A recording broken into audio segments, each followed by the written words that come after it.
Sorry. Kaidah pencacahan ini terdiri dari beberapa subtopik. Ada aturan penjumlahan, aturan perkalian, permutasi, dan kombinasi. Nah, materi ini sangat penting ya, karena menjadi dasar nanti untuk ke peluang. Biasanya di materi peluang itu ada kaitannya dengan kaidah pencacahan. Waktu mencari banyaknya kejadian, ya, atau banyak ruang sampel, itu biasanya pakai kaidah pencacahan. Entah permutasi atau kombinasi nanti yang digunakan. Nah, jadi ini kita ke kaidah pencacahannya dulu sebelum ke peluang.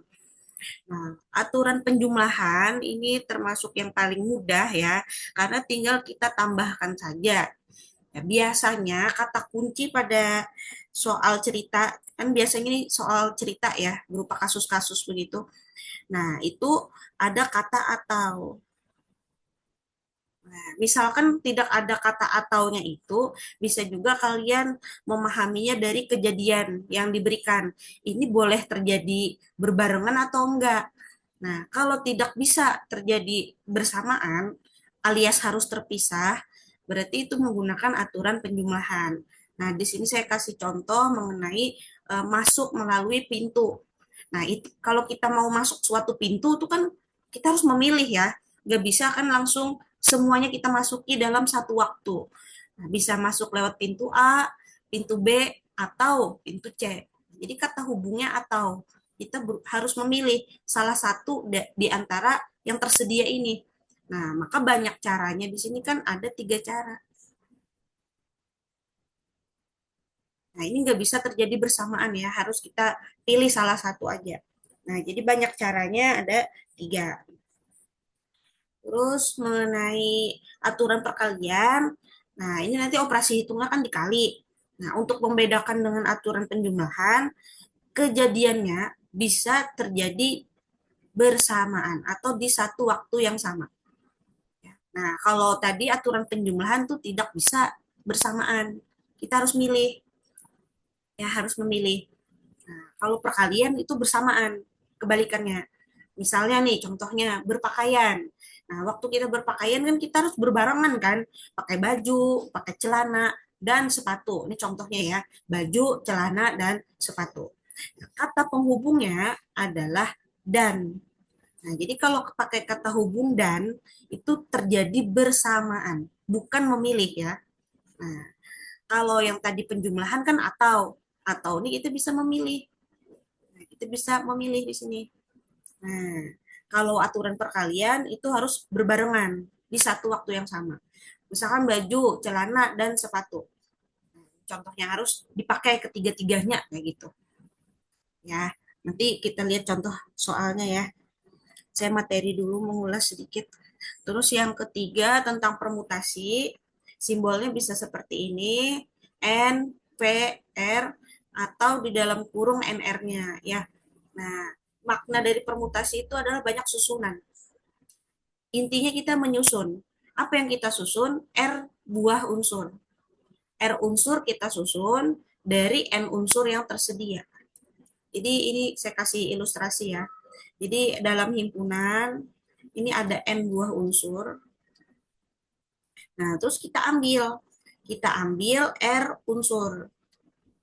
Di mana R itu kurang dari atau sama dengan N. Bisa lebih sedikit atau pas-pasan M ya. Nah, setelah kita ambil, tadi kita ambil, kita susun.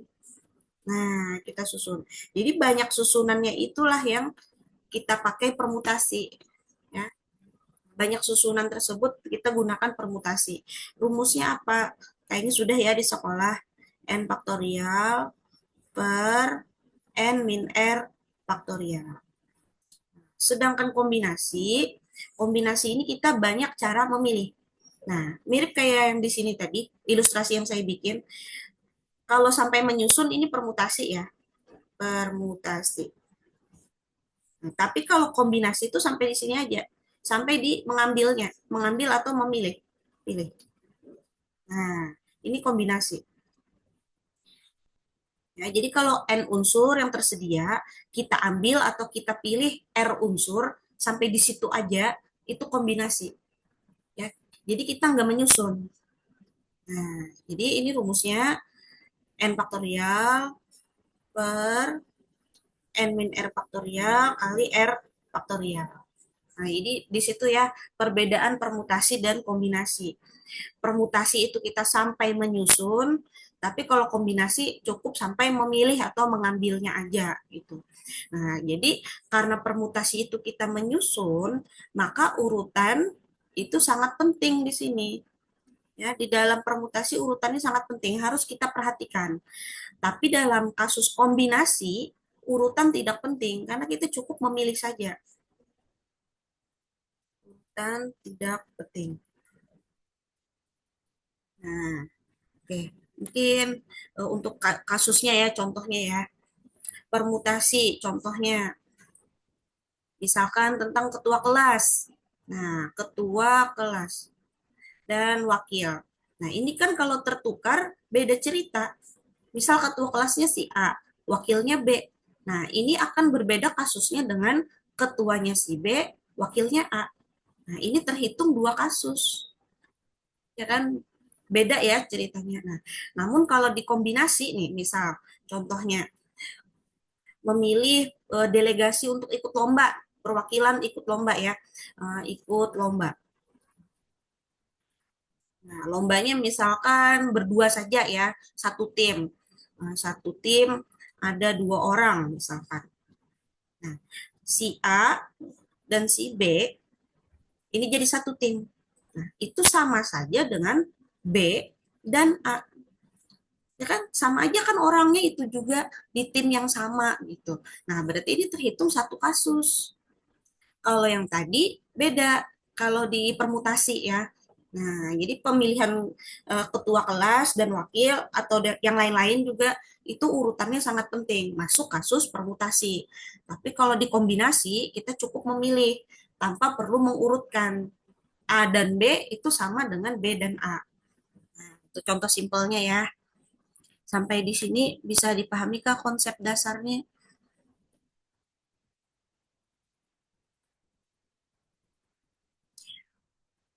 Untuk permutasi itu sendiri nanti macam-macam ya. Nah, ini tadi yang saya baru bahas permutasi yang membentuk barisan. Susunannya ini berbentuk barisan. Nah, rumusnya kayak begini. Tapi kalau susunannya melingkar atau permutasi siklis itu beda lagi. Nah, ini saya perdalam di sini ya tentang permutasi. Permutasi ini banyak rumusnya. Permutasi. Kalau berupa barisan, ya menyusunnya itu, nah susunannya dalam bentuk barisan, itu maksudnya ya. Maka rumusnya n faktorial per n min r faktorial. Terus kalau misalkan susunannya melingkar atau kita sebut istilahnya siklis, siklis itu melingkar, maka permutasinya adalah n min 1 faktorial. Nah, lebih simpel nih. Karena satu elemen atau satu unsur nanti kita anggap tetap posisinya. Sudah kan ya di kelas sampai sini ya? Udah belum? Sampai siklis. Terus kalau permutasi ada unsur yang identik atau sama persis, maka rumusnya jadi begini. N faktorial per A faktorial, L faktorial, M faktorial, dan seterusnya. Nah, apa sih KLM dan seterusnya ini? Anggap aja ini P ya. Nah, ini banyak. Nah, ini adalah yang identiknya. Banyak unsur yang identik. Nah, jadi seberapa banyak nanti yang identik itu yang akan kita tulis di penyebut. Oke, supaya tambah jelas kita ke soal aja ya. Biasanya soalnya dalam bentuk cerita. Saya cari dulu soalnya.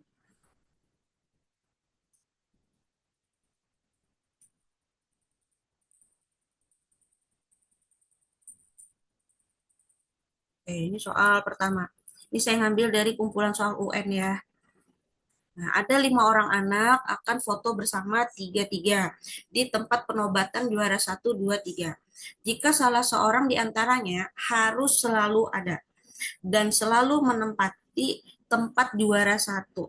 Maka banyak foto berbeda yang mungkin tercetak adalah, nah, kalau kalian bingung ya, kalian bisa bikin ilustrasi. Oh, ini ada 5 anak nih. Anggap aja A, B, C, D, E. Nah, terus tempat yang tersedia kan ada juara 1, 2, 3. Anggaplah kayak gini ya posisi tempat berdirinya. Nah, ini ilustrasi saja ya tempat berdiri berfotonya. Nah, biasanya kayak gini kan yang juara 1 lebih tinggi, lalu lebih rendah.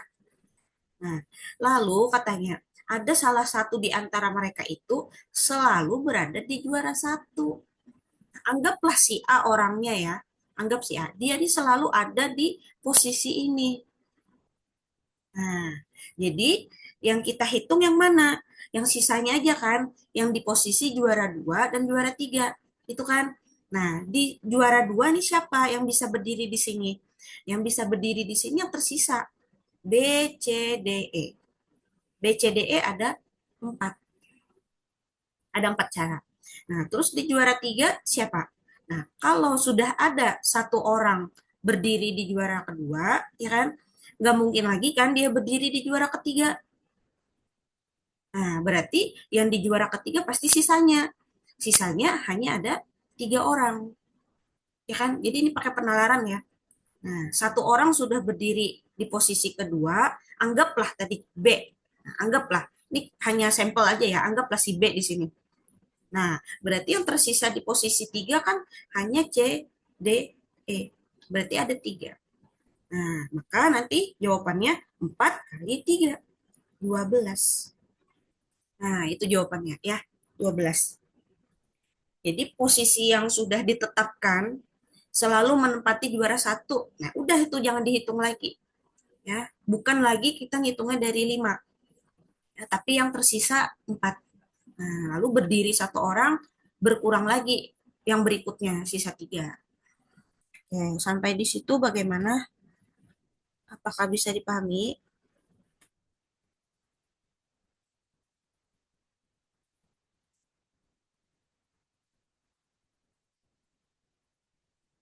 Boleh raise hand kalau mau tanya ya. Bisa, Ibu. Oke. Jadi materi ini gampang-gampang susah kayak gitu. Kalau nalarnya connect, insya Allah mudah. Tapi terkadang kita nalarnya tidak nyampe atau masih bingung apa sih maksud soal ini, belibet banget gitu. Nah, jadi hati-hati sekali ya. Oke, soal kedua. Dalam ruang tunggu terdapat tempat duduk sebanyak kursi yang akan diduduki oleh 4 pemuda dan 3 pemudi. Banyak cara duduk berjajar agar mereka dapat duduk selang-seling. Pemuda dan pemudi dalam satu kelompok adalah, nah ini kita sesuaikan dengan banyak orangnya ya. 4 pemuda dan 3 pemudi. Berarti semuanya ada 7. Saya bikin ilustrasi 1, 2, 3, 4, 5, 6, 7. Nah, karena dia harus duduknya selang-seling, selang-seling. Nah, saya anggap aja pemuda itu A, pemudi yang I ya. Nah, atau kayak gini aja enaknya. Laki-laki perempuan. Nah, kayak gitu aja. Nah, jadi karena laki-lakinya lebih banyak, berarti yang duduk duluan kan laki-laki. Itu kan. Nah, laki-laki, perempuan, laki-laki, perempuan, laki-laki, perempuan, laki-laki. Nah, ini kalau mau dikasih nomor boleh laki-laki 1, laki-laki 2, dan seterusnya. Sampai 4 orang. Perempuannya juga ada 3 kan, 1, 2, 3. Nah, gitu. Oke, sekarang bagaimana cara duduk mereka? Nah, di posisi pertama, laki-lakinya kan semula ada 4. Nah, ini ada 4 yang bisa duduk di sini. Lalu, udah duduk kan satu orang di sini ya. Nah, maka di posisi yang berikutnya sisa 3. Karena udah satu orang tadi duduk di sini. Ya kan? Nah, lalu duduk lagi satu orang di posisi L2 itu. Nah, maka di posisi L3 tersisa 2. Nah, dan terakhir, ini pasti yang sisanya saja, yaitu ada satu orang. Satu orang terakhir. Nah, kemudian yang perempuan, posisi pertama ini masih bisa ditempati 3 orang. 3 pemudi yang tadi, 3. Duduk udah di sini, maka yang tersisa 2. Duduk lagi, maka yang tersisa terakhir 1. Nah, ini kita apain? Nah, diapain ini? Ditambah apa dikali? Aturan penjumlahan ke aturan perkalian. Nah, itu harus kalian pahami ya. Ini kejadiannya terjadi bersamaan atau tidak. Nah, masalah duduk berjajar ini ya dalam satu kelompok katanya terjadi bersamaan di satu waktu yang sama. Berarti dia pakai aturan perkalian. Kita kali, bukan ditambah ya. Nah, bukan ditambah. Jadi ini kita kali semua. Nah, jadi boleh juga kalian nulisnya kayak gini loh. Sebenarnya cara gampangnya gini loh. Laki-laki ada 4 kan?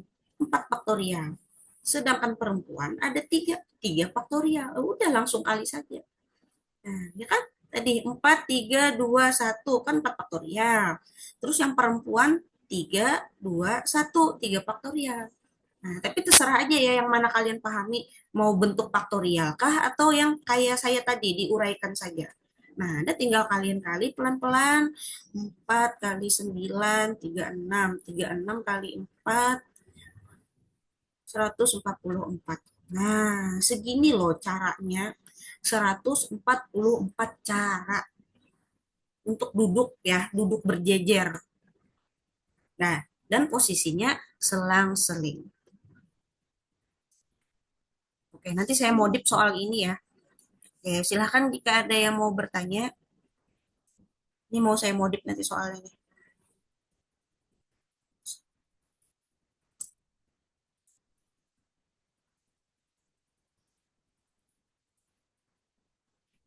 Masih aman soal kedua?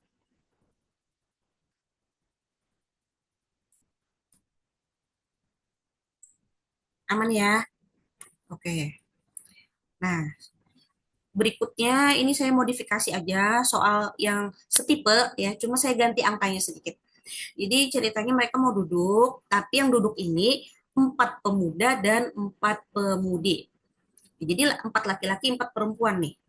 Ya, banyak orangnya aja saya ubah sedikit. Nah, banyak cara duduk berjajar agar mereka dapat duduk selang-seling. Tetap selang-seling ya, pemuda dan pemudinya.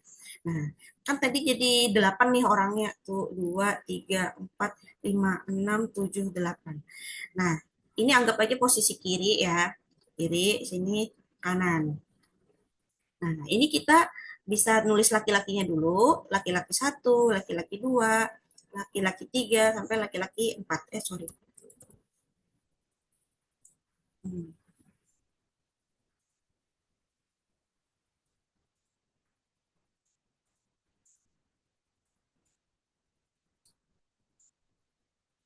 Laki-laki 4 ya. Dan perempuannya ada 4 juga, P1, P2, P3, P4. Nah, caranya mirip kayak yang tadi ya. Kalian isi 4, 3, 2, 1 laki-lakinya, perempuannya juga begitu, 4, 3, 2, 1. Karena dia sama banyak tadi. 4 laki-laki, 4 perempuan. Nah, kalau ditulis dalam bentuk faktorial, itu sama aja dengan 4 faktorial kali 4 faktorial. Ya kan? Nah, 4 faktorial itu berapa? 24. 24 dikali 24. 5, 7, 6. Wow, banyak banget ya. Masya Allah. Sambil dicek ya hitungan saya benar nggak? 24 dikali 24. Nah, apakah ini aja jawabannya? Nah, belum selesai. Ya, ini kalau posisinya laki-laki duluan yang di sebelah kiri. Sebelah kanannya perempuan. Nah, kita masih ada satu kasus lagi. Jadi ini mulai bernalar di sini ya. Nah, ini beda dengan yang soal sebelumnya. Jadi kalau kita modifikasi dengan banyak pemuda-pemudinya sama, ini kita harus cek lagi. Oh, ini bisa ya. Kalau yang di sebelah kiri perempuan duluan. Jadi P2, P1, P2, P3, P4. Nah, baru nanti yang laki-laki. Laki-laki 1, 2, 3, 4. Nah, jadi paling kanannya laki-laki. Beda kan posisinya dengan yang pertama tadi, ya kan? Nah, ingat ya, kalau menyusun, menyusun tuh urutan sangat penting loh. Ini kasus permutasi nih, masuk ya menyusun. Nah, jadi kiri kanan kalau kebalik itu beda sudah ceritanya. Nah, jadi di sini kita ngitung lagi nih. 4, 3, 2, 1. Laki-lakinya juga 4, 3, 2, 1. Dikali semua ya. 4 faktorial, 4 faktorial. 576. Nah, jadi di kasus kedua juga diperoleh 576. Nah, lalu ini diapain yang berdua ini? Ada kasus pertama, ada kasus kedua. Nah, jika di dalam tiap kasus kita menggunakan aturan perkalian, kan tadi kita kali ya, karena terjadi secara bersamaan. Jadi pakai aturan perkalian. Namun antar kasus, saya nyebutnya kasus ya, kasus satu dengan kasus dua ini tidak bersamaan terjadinya, ya kan? Gak mungkin kan di sebelah kiri laki-laki sekaligus juga perempuan, nyampe nggak nalarnya? Jadi kasus pertama dan kasus kedua ini tidak mungkin terjadi bersamaan. Maka kata hubungnya adalah atau, ya, kasus satu atau kasus dua. Nah, sehingga di sini muncul aturan penjumlahan. Seru kan belajar ini? Kasus satu kita tadi dapat 576, kasus 2 juga 576. Karena atau itu pakai aturan penjumlahan kita tambahkan. Nah, tinggal kita tambah aja nih. Nah, jadi berapa tuh? 1000 eh, berapa? 1152 ya. Betul nggak? 1152.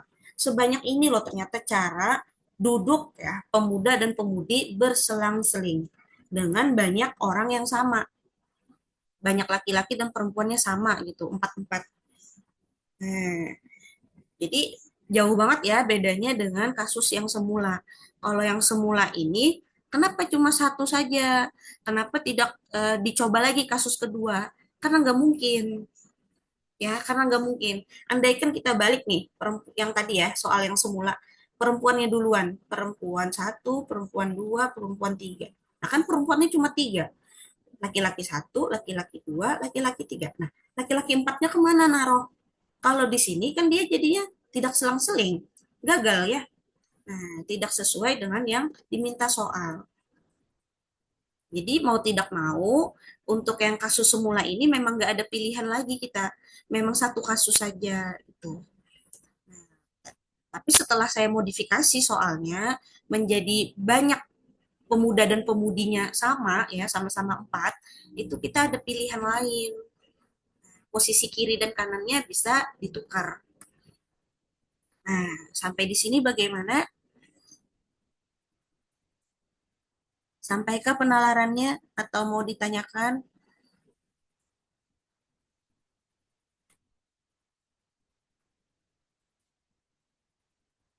Masya Allah. Sampai Bu. Oke. Sisa 10 menit luar biasa. Oke deh. Aman ya. Saya cari soal tipe lain lagi.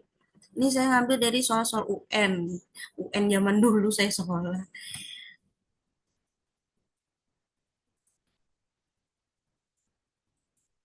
Nah, yang seru dalam belajar kaidah pencacahan ini nalarnya itu loh. Saya suka belajar ini. Nah, oke. Nomor 3, dalam sebuah keluarga yang terdiri dari ayah, ibu, dan 5 orang anaknya akan makan bersama, duduk mengelilingi meja bundar. Oke, saya garis bawahi ya. Yang jadi clue di sini adalah mengelilingi, mengelilingi meja bundar. Nah, ini berarti susunannya bukan berbaris. Kalau kayak yang tadi kan duduknya berjajar, itu berupa barisan. Tapi kalau mengelilingi udah pasti dia siklis, muter. Ya, siklis, clue-nya nih. Nah, jika ayah dan ibu duduknya selalu berdampingan. Nah, ini jadi clue juga nih. Ayah dan ibu selalu berdampingan. Nah, berarti di sini ada pengelompokan ya. Maka banyak cara mereka duduk mengelilingi meja bundar adalah, oke, jadi di satu soal ini ya, satu cerita ini, kita ada permutasi siklis, sekaligus ada pengelompokan atau grup. Jadi ayah dan ibu ini dianggap sebagai satu kelompok, ini jadi satu kesatuan.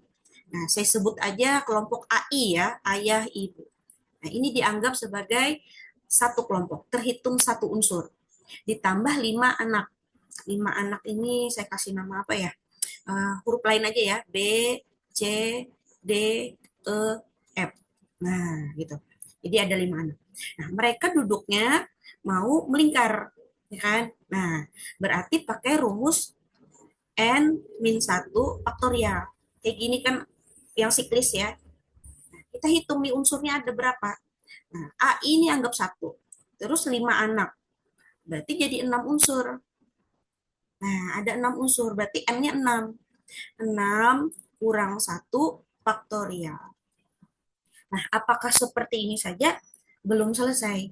Kalau ada pengelompokan atau yang selalu berdampingan, selalu bersebelahan gitu ya, itu harus kita kali lagi. Ya, kita kali lagi dengan seberapa banyak sih unsur di dalam sini. Oh, di dalam grupnya si AI, ayah ibu, itu ada 2 unsur. Nah, berarti ini harus kita kali lagi di sini. Jadi bukan sampai di siklisnya saja, ya. Seberapa banyak anggota yang di dalam kelompok yang selalu bersama tadi itu harus kita kali lagi. Nah, jadi ini ada 2 faktorial. Kenapa begitu? Karena nanti posisi ayah ibu ini bisa ketukar. Nah, bisa bertukar. Atau saya bikin gambar anu aja ya, yang melingkarnya aja langsung siklisnya. Nah, ayah, ibu, baru yang tadi anaknya B, C, D, E, F. Nah, ini kan satu kelompok nih bersebelahan. Atau bisa juga ibu di sini, ayah di sini. Nah, baru yang lain B, C, D, E, F. Nah, ini kan bersebelahan juga, tapi posisi ayah ibunya bertukar. Berarti beda cerita tuh. Nah, makanya harus dikali lagi dengan 2 faktorial. Ya, nah baru kita mulai perhitungan. 5 faktorial kali 2 faktorial. 120 dikali 2. 240. Nah, ini dia hasil akhirnya ya. Bagaimana di sekolah? Apakah ada sampai di sini materinya? Siklis dan yang pakai kelompok-kelompok? Ada nggak? Belum, Bu. Oh, belum sampai. Oke, berarti saya duluan dong. Ya, mudah-mudahan bisa mengikuti ya. Silakan ditanyakan kalau bingung ya.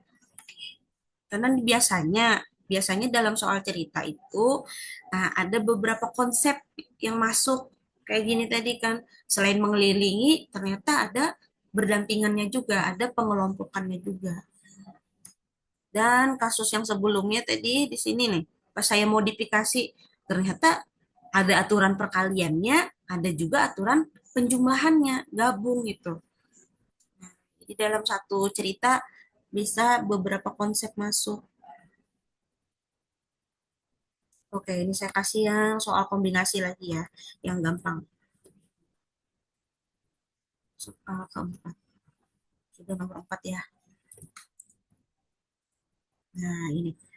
Setiap 2 warna yang berbeda dicampur dapat menghasilkan warna baru yang khas. Banyak warna baru yang khas apabila disediakan 5 warna yang berbeda adalah. Nah, di sini sebenarnya termasuk gampang ya. Yang penting kalian paham nih cerita ini ya. Mencampur warna. Kalian sudah belajar melukis belum nih? Seni budaya kan ada melukis ya. Waktu mencampur cat, saya ambil contoh dulu ya, mencampur cat, misalkan warna kuning ditambah warna merah. Nah, itu menjadi warna apa? Kalian masukkan kuning, lalu tambahi warna merah, diaduk-aduk-aduk, catnya menghasilkan warna jingga, ya kan? Jingga atau orange ya.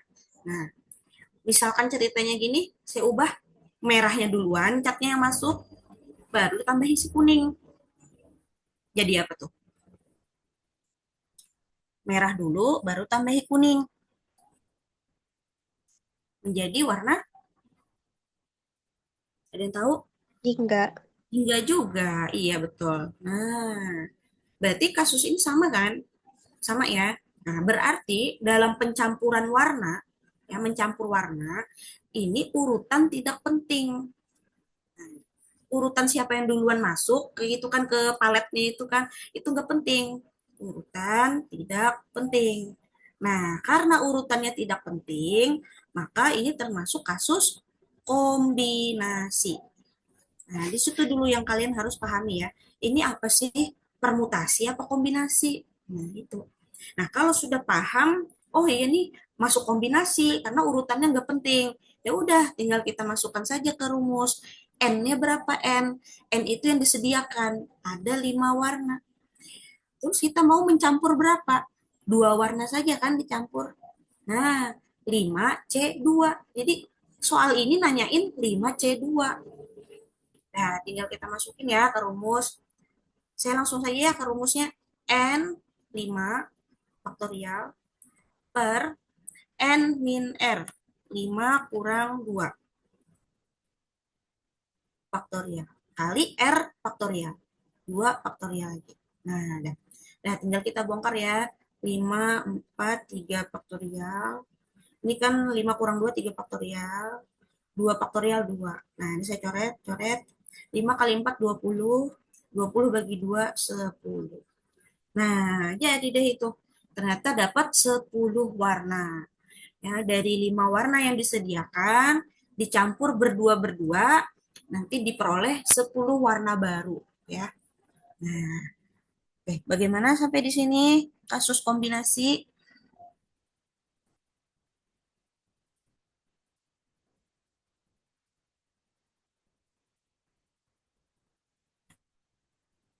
Aman?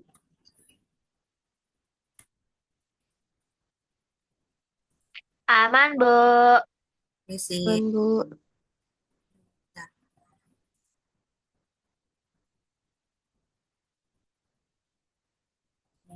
Oke, nomor 5 lagi ya. Mudahan sempat nih waktunya nih. Masya Allah, 1 menit lagi.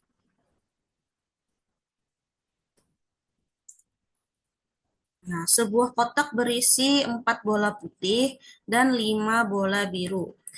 Dari dalam kotak diambil 3 bola sekaligus. Nah, ini kata kuncinya adalah diambil. Kalau diambil itu sama saja kayak memilih ya. Kita tidak memperhatikan urutan. Nah, banyak cara pengambilan sedemikian hingga sedikitnya 2 bola biru. Nah, berarti kita ada beberapa kasus kalau ada kata-kata sedikitnya ini. Kasus pertama misalkan, pas 2 bola biru. Karena ngambilnya 3, berarti kan harus ada satu lagi. Satu warna apa? Satu putih. Karena ada putih dan biru ya. Jadi pas kan 3. Kasus berikutnya apa lagi? Nah, kasus berikutnya satu biru apa 3 biru nih? Sedikitnya 2 bola biru. Berarti minimal ya. Minimal 2 birunya. Nah, habis.